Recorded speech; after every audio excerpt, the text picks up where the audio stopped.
the versatility of Robert Horry, though, as a power forward playing screen and roll.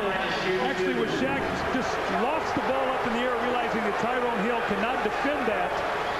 So let's watch Shaq now at the free throw line. Marv, let's watch him to see if he bends that wrist on the dribble, as his free throw coach had taught. See if he's bending that wrist. You see him really concentrate and see if he will have some success now at the line doing that. Well, he line drives at home.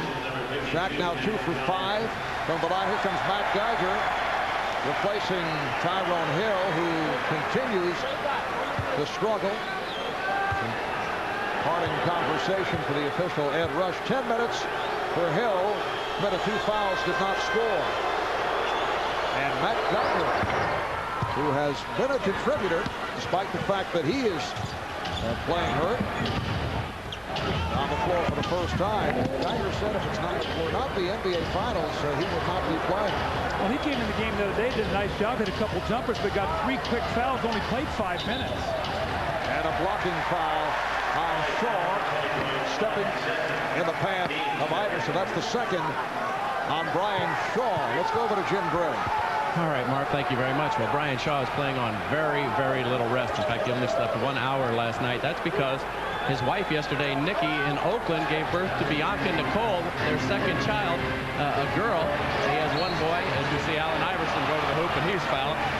He flew back overnight. He was not able to rest. He was trying to grab a little sleep in the locker room before the game. Shaq went in and woke him up, telling him it's time to play.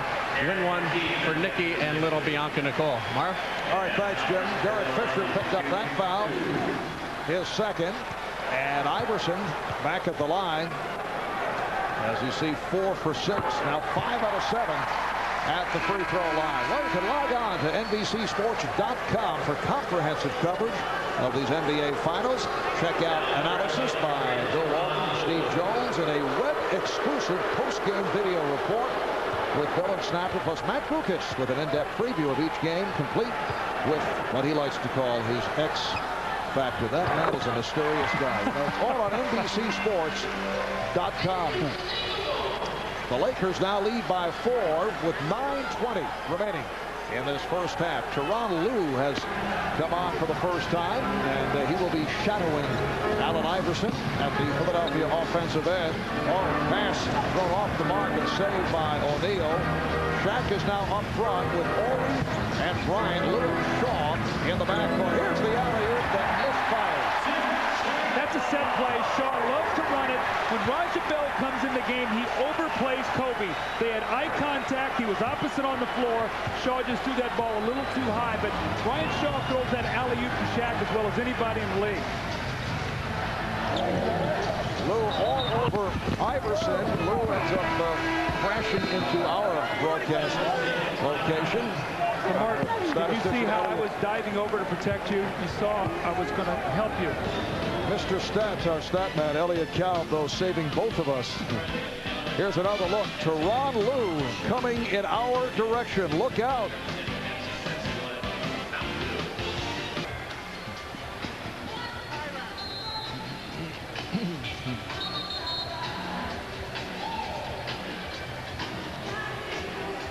Back in Philadelphia, the Blimp Spirit of Goodyear overhead, providing an aerial view of tonight's game. And by the way, Goodyear would like to tip its hat to one of its own. 76ers coach Larry Brown played basketball in the old Industrial League for Goodyear's Akron-based team, the Wingfoots, back in 1963. There's Larry, the NBA Coach of the Year, one of the premier coaches in basketball, but Doug, a well-traveled coach. Larry has made the round. Well, you know what Larry loves to do? He loves to go to a place that's down, build it up. He gets great pride in building it up and then moving to another job and doing the same thing. When I think of Larry Brown, I think of winner.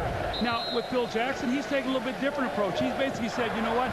That doesn't excite me building up a team. I like to take a team that's close and be able to get them over the top. So 2 different philosophies, but 2 great coaches. And for Larry Brown, his first appearance in the finals in his 18 years as an NBA head coach. Roger Bell with the step, but could not convert. Mark, just to follow up on the Sixers, their offense, Iverson and Mutombo have 20 of the 22 points. They have not got that third guy yet. Can they find somebody to put the ball in the basket and help those 2 players? Well, Aaron McKee is obviously not what he was. Beautiful pass. It counts, and the foul, and Brian Shaw with the bucket is headed to the line.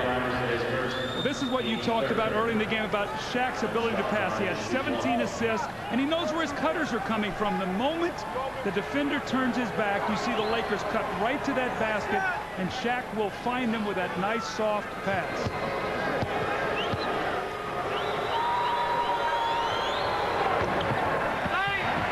Geiger able to haul it down. So Geiger is up front with Mutombo and Bell. McKee and Iverson in the backcourt. A foul was called on Iverson at first. Aaron McKee. So he's now 1 for 4 from the field. The Lakers up 28-22.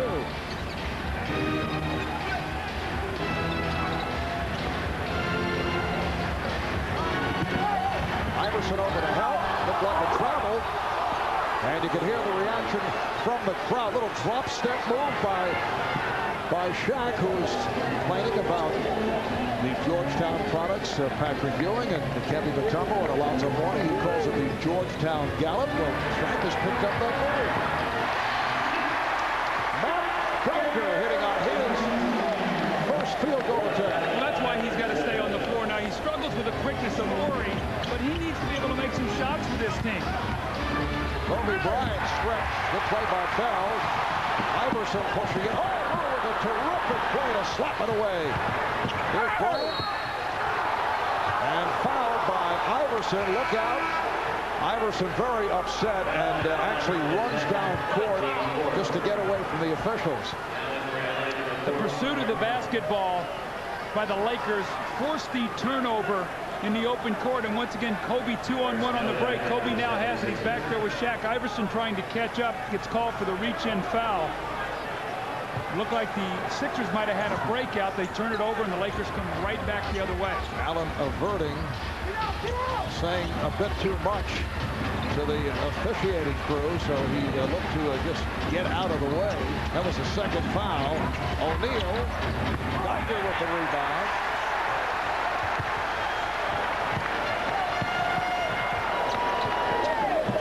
It's interesting. We're seeing Harper early. Do you think Phil might think he might need him late tonight? Harper has not played much during the series, but played an important role in game 2, just settling the club down. As the alley-oop for Shaq, and a foul is called. He was hit from behind. Foul to Mutombo. That is his second. Well, coming to NBC. This Sunday, Fear Factor will challenge 6 real people to face their greatest fears at a special time, 9 Eastern.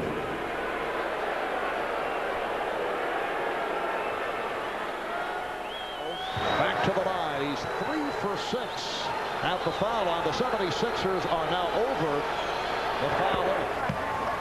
It's so hard to guard Shaq when he's running down the floor, Mark, because you can run next to him and he just sort of bodies you and he just walks you right where he wants to go. So without bringing a lot of attention to himself, he can get to that spot, and once he gets there, you're going to have to foul him or he's going to dunk the basketball. He's got 17 dunks in the 3+ games already. Been a spectacular series for Shaquille O'Neal. Neely came up with a quadruple double in game 1 of that overtime loss to the 76ers.